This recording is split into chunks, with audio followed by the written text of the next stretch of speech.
Yes, fellas, welcome. This is Best Media. My name is Shafiq. So, nkwaniriza nateera mu video yaffe olwaleero tugenda tunuulira 6 simple tips how a man can improve his finances. So, kindly kakasa nti osubscribinga ate era ogenda kuba ng'olaba video ezisingako bwe ziti. One-on-one you can DM me on Instagram, Best Media UG. So, mikwano, tugenda tandika n'ensonga esooka. Do not impregnate wrong woman. That is financial suicide. Wekitegeera.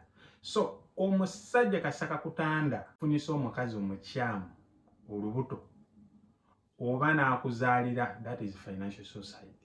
Wekitegeera. Kyenjagala omanye, be careful ani gwe choosing okudatinga, ani gwe weebaka naye. Wekitegeera. Kubanga awo mu accident ng'obadde olina papasi gy'oyagala otuukako. Every man needs a woman with a vision. Every man with a purpose needs a woman mukazi nga mugumiikiriza. Every man with a purpose needs a woman nga mukazi mugumiikiriza nga ate ategeera. Ng'asobola okuunderstandinga ki ky'oyitamu na sacrifices ki ze weetaaga oteekinga. W'otegeera nti omukazi gw'olina mukyamu nga ye tayagala mmanya ku papasi zo anti yafunye olubuto yakuzaalidde. Okitegeera. Aba ayagala buli kimu almost okireke otunuulire bo. Of which bakulu naye nti papasi gy'oliko oba ekigendererwa ky'oliko kye kisinga obukulu era kye kigenda oba nga kiditamininga life gy'ogenda okuba ng'ofuna gwe n'oyo mukyala n'omwana gwe muzadde oba n'omwana gwe mugenda okuzaala. Oba okitegeera. So bantu bangi nnyo bendabyeko nze ku experience yange ng'omukyala bw'afuna olubuto ebintu byonooneka oba bw'azaala buli kimu kyonooneka. Oluusi omukyala bw'abanga mukyamu omusajja abadde alinamu kasente ne kafa. Naye nabagamba ebiseera ebisinga tetunenya mukazi kubanga omusajja you are the map road wajjolaga mu bulamu bwo. So whereby ndi kikwetaagisa okubeera very careful ani gwe choosing to have sex with, ani gwe weebaka naye, ani gwe dating, mukazi ki gw'osembeza, mukazi ki gw'otunuulidde. Okitegeera. Ye akozeewo ki? Kubanga omuntu tasaagaba ki ky'atayina. Oba okitegeera. Kyova n'abakazi tebaagala basajja banaku kubanga already tolaga nti olina gy'olaga. Tip number 2, learn skills that can bring money to you. Okitegeera. Bw'obeera mu society tunuulira skills ki z'olina ezisobola okuleeta abantu baleete ssente bw'oli. Oba okitegeera. Katugeze ng'omuzimbi. Oba okitegeera. Waliwo abantu ababeera ku kyalo nga balina busikiiru bw'amanyi ng'oli wa masannyalaze, ono amanyi ku by'amazzi nga yekka gwe muyina ku kaalo. Ne bamukubira essimu, gundi yange ebaddeko bweti. Ojja olabe bamakanika, ab'amalediyo, ab'amasimu oba ab'obugaali.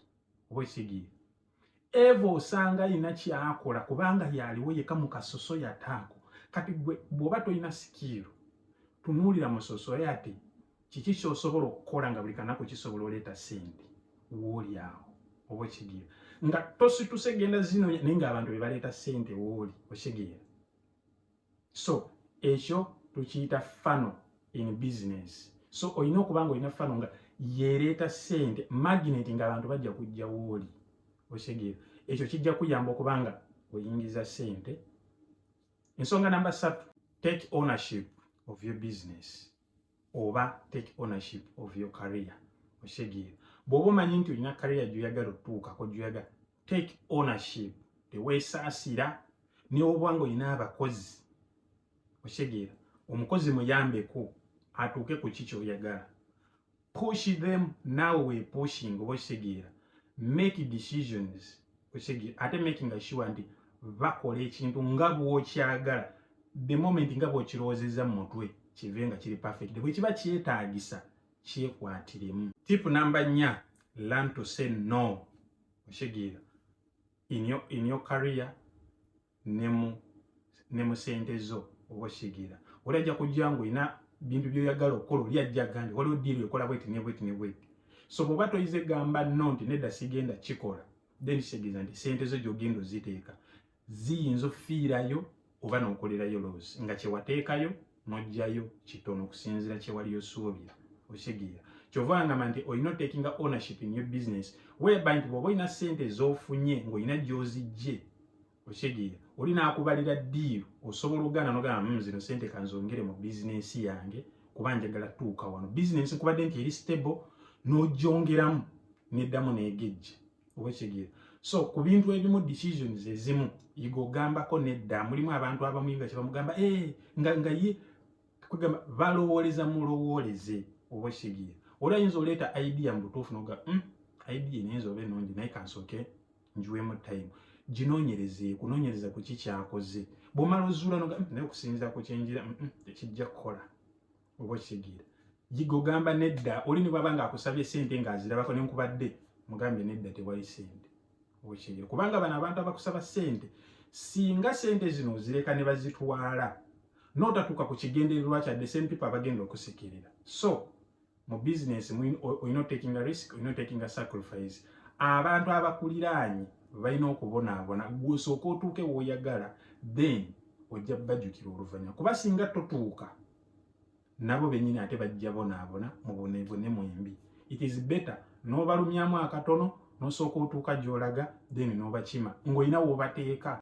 Ensonga namba 5 learn to be provocative with your finances oba kyegira bwe kituuka ku sente like be obsessed okyegira mind your expenses oba kyegira manya zino sente zifuluma zigenda kukola ki tobeera buli ekikusaze mu mutwe n'omanya nti ogenda kuba nti okikola no oyinza okuba ng'owulira nti oyagala ngatto naye n'omanya nti ninawo mmeka okyegira kubanga nkubuulire nti ebintu ebirungi tebigenda kuggwaayo olina okuba nga oli provocative with your finances that is when sente bwe zisobola okuba nga ozirabako naye bw'otabe provocative nga buli ekikuyita mu mutwe okyagala bwe kikuyita mu mutwe okyagala ekyo kiba togenda kuba nga osobola okukola otya okuba nga sente ozirabako abantu bajja laba kituufu okola naye nga tova mu kifo akubuuza sente oziteekawa oba kitegeera so oba ekyokulala kyolina okwewala is not to invest your money in girls.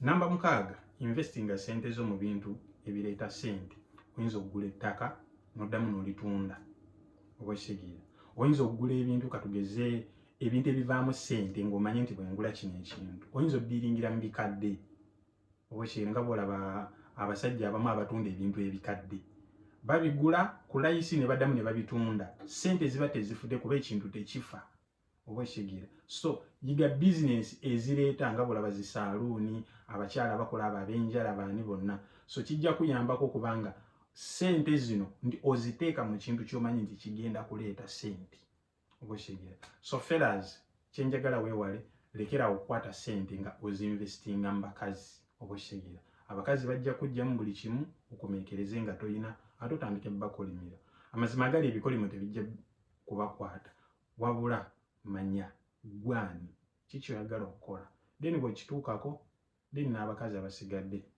ojja kulondamu gw'oyagala oba bw'oyagala obulamu bugende mu maaso. Mbagala nnyo. This is Best Media. Twegeko mu video eddako. Bye.